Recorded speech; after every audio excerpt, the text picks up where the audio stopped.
Pensa comigo, não há dentista referência que não conheça o STAB. Você conhece uma nova ferramenta para avaliação do bruxismo lançada em 2023? Você conhece essa ferramenta?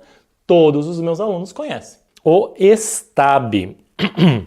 STAB é estandardizado, é uma ferramenta estandardizada ou padronizada para a avaliação do bruxismo, da sigla em inglês. Essa versão, lá em 2022, foi lançada em agosto de 2022, mas era uma versão beta, uma versão anterior. O artigo saiu em março de 2023, então tá super atual. É uma nova ficha de anamnese para os dentistas avaliarem pacientes com bruxismo. E tem lá inúmeras perguntas.